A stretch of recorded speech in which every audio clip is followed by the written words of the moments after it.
আসসালামু আলাইকুম। কেমন আছেন সবাই? আশা করছি আল্লাহর রহমতে ভালো আছেন। আলহামদুলিল্লাহ আমরাও ভালো আছি। আমার আরও একটি নতুন ব্লগে সবাইকে জানাই স্বাগত। এখন বাজে সকাল 6টা আর ঘুম থেকে উঠেছি সকাল 5:30 অথবা 5টায়। আসলে আজানের পরপরই উঠেছি, আমার ঘড়িটা দেখা হয়নি। তো এখন থেকে আমি আমার ক্যামেরাটা অন করলাম। তো এরই মাঝে অনেকটা কাজ করে নিয়েছি। বাইরের যে সিঁড়ির নিচেটা ঝাড়ু দিয়ে নিয়েছি, সিঁড়িটা ঝাড়ু দিয়েছি। তারপর এই যে রান্না করতে আসবো এখন। সিঙ্কের উপরটা একটু পরিষ্কার করার দরকার ছিল। আর এই সেলফটা রাত্রেবেলা তো অনেক ধরনের তেলাপোকা, ইঁদুর এগুলো তো দৌড়োদৌড়ি করেই থাকে। তো সকালের দিকে যেহেতু রান্নাটা করি, এই জায়গাটা একটু পরিপাটি না করে নিলে হয় না। রাত্রে যদি মুছে গুছিয়ে রাখি, তারপরও সকালের দিকে উঠে দেখব যে ইঁদুর এবং তেলাপোকার উৎপাতটা ভালোই দেখা যায়, আসলে চোখে বাঁধে আর কি। তো এই জায়গাটা ভালো করে সুন্দর করে লিকুইড ভিমটা দিয়ে আমি ভালো করে ডলে ঘষে পরিষ্কার করে নিয়েছি। আর এই যে এখন আমার টাইলসটা বেশ চকচক করছে। আমার রান্নাঘরে যে টাইলসটা দেখতে পান, এই টাইলসটা আমার পছন্দেই কেনা। অনেকেই কালো অথবা লাল অথবা অন্য যে কোনো খয়েরি কালারটা দিয়েছে অথবা দেয়, কিন্তু আমি এই কালারটাই সিলেক্ট করেছি। আমার একটু হালকা কালারটা ভালো লাগে, যদিও বা এটা খুব বেশি একটা হালকা না, তবুও এই কাঠালি কালারটা আমার বেশ ভালো লাগছে। মনে হচ্ছে যে এটা আর কি রান্নাঘরে দিলে বেশ ভালোই লাগবে।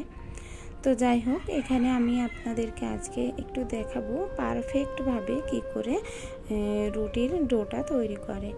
তো এখানে আমি নিয়েছি আমার পরিমাণ মতো গমের আটা। তো ওই আটাগুলো আমি প্যাকেট আটাই ব্যবহার করি, খোলা আটাটা ব্যবহার করা হয় না। তো এই আটাটা আমি আগে ঢেলে নিয়েছি আর লবণ দিয়ে একটু পানি ফুটিয়ে নিয়েছিলাম। তো পানিটাকে ফোটানো টকবক করে হয়ে গেলে তারপরে এই যে এটার ভিতর অল্প অল্প করে আমি যতটুকু পরিমাণ আমার পানি লাগছে সেইটুকু আমি দিয়ে দিয়েছি। প্রথমে তো একটু বেশি দিয়েছি, পরবর্তীতে যখন দেখলাম না আমার আরও একটুখানি পানির দরকার আছে, তো সেই গরম পানিটা আমি এখানে দিয়ে দিলাম। তো আমার এমনভাবে করার কারণটা হচ্ছে, আমি যদি কড়াইতে করতে যাই তো অনেক ক্ষেত্রে দেখা যায় আমাদের হয়তো কড়াইয়ের তলায় লেগে যায় এবং ডোটা খুব ভালোভাবে নাড়াচাড়া করার আগেই ধরে যায়, আর সেটা থেকে রুটির একটা গন্ধ ছাড়িয়ে যায়।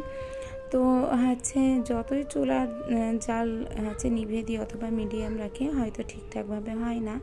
কখনো পানিটা বেশি হয়ে যায় অথবা কখনো পানিটা কম হয়ে যায়।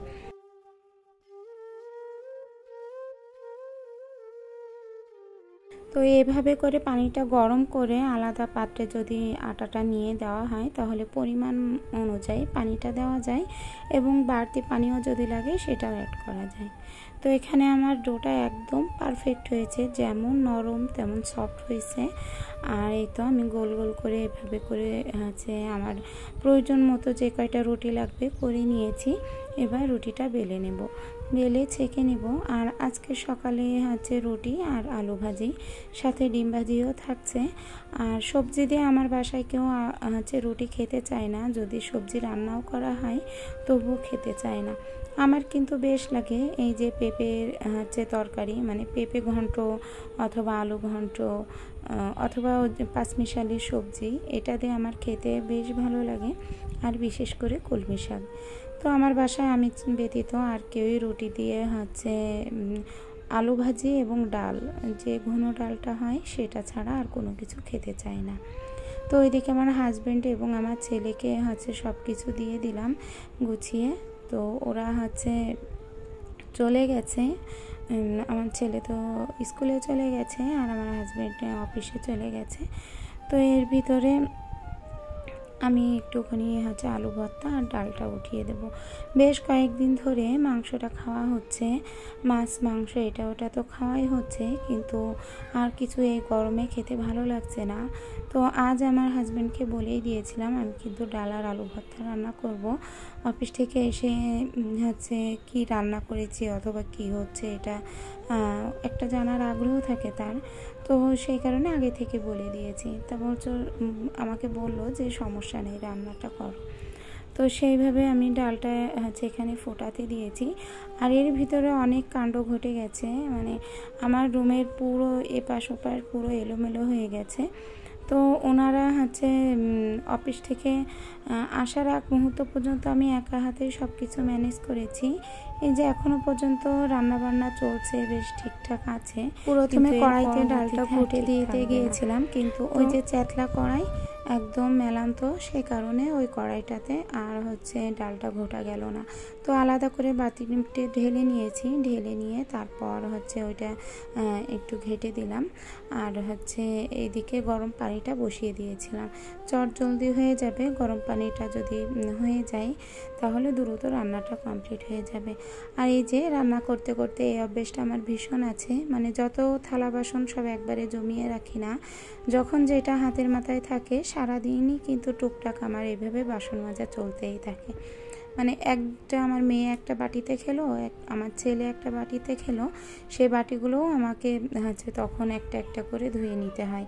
মানে অনেক সময় হয় কি, অনেকেরই দেখেছি একসাথে বাসনগুলো রেখে দিয়ে একবারে মাজে, কিন্তু আমার সেই জিনিসটা হয় না। তো এই তো দেখেই বুঝতে পারছেন যে আমার ঘরের কি অবস্থা। আসলে এই জায়গাটা এরকম হয়েছে, আমার হচ্ছে পালঙ্গর এক সাইডটা ভেঙে গেছে। তো সেইটা আগেই ঠিক করার হচ্ছে এখানে প্রসেস চলছে। যে আমার হাজব্যান্ড বললো যে এই যেই জায়গাগুলো তক্তাগুলো ভেঙে গেছে সেইখানটাতে আবার নতুন করে তক্তা লাগানোর ব্যবস্থা করছে।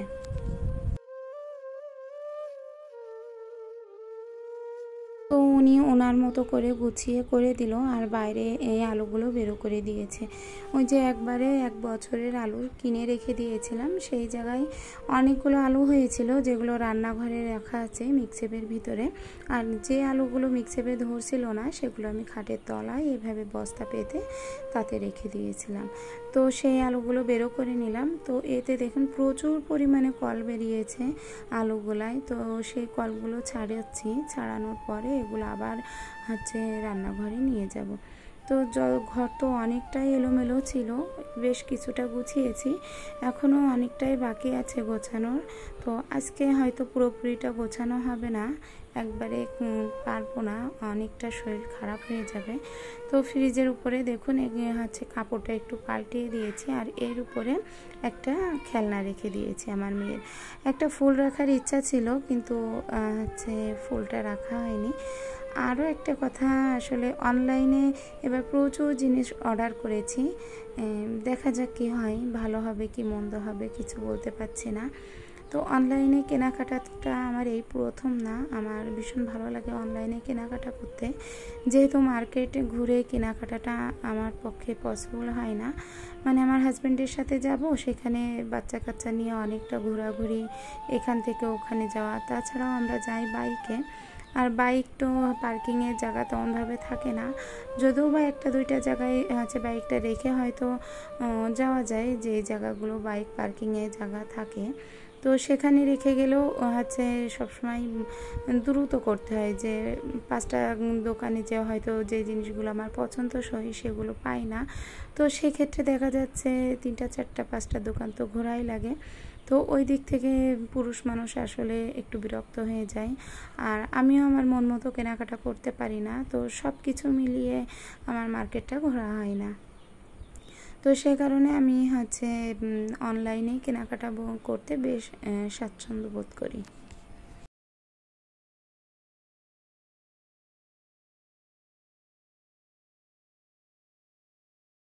কি কি অর্ডার দিয়েছি সেগুলো তো এখন বলছি না, যখন আসে অবশ্যই আপনাদের সাথে শেয়ার করব যে অনলাইন থেকে কি কি অর্ডার করলাম।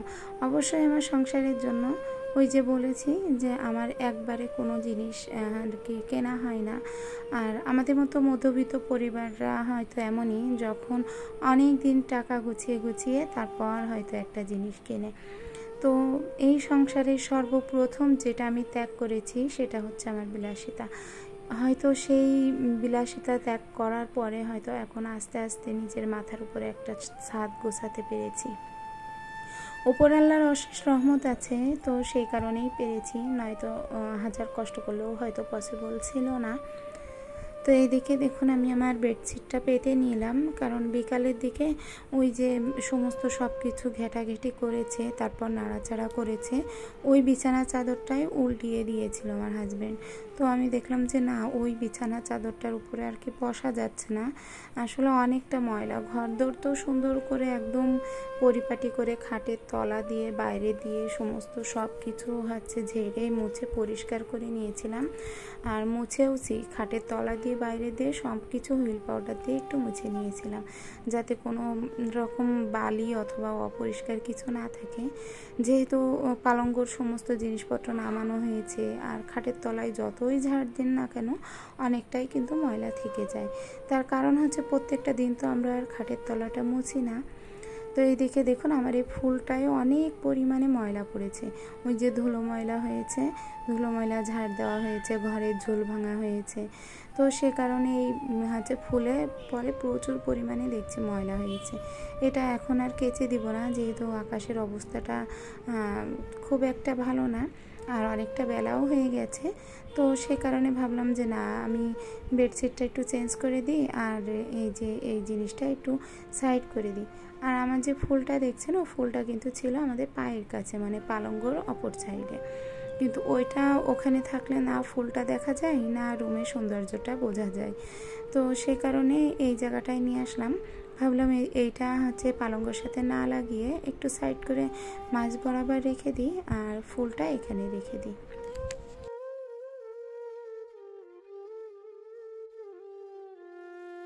সংসারের শুরু থেকেই যদি বিলাসিতা করতাম অথবা আমার শখের জিনিসগুলো কিনতে যেতাম, হয়তো আজ মাথার উপরে ছাদটা উঠতো না। হয়তো একটু সময় লেগে গেছে শখগুলো পূরণ করতে, হয়তো একটু বয়সও হয়ে গেছে।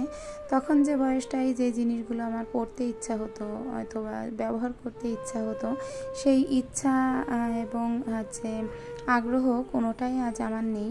কিন্তু তবুও একটা কিছু ছেড়ে দিয়ে আর একটা কিছু পাওয়া, এটাই আল্লাহর কাছে অনেক শুকরিয়া।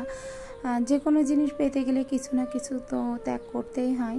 তো আমার সব থেকে বড় ত্যাগ ছিল যে আমার বিলাসিতা। আমি কখনোই আমার শখের জিনিসগুলো কিনে নিই।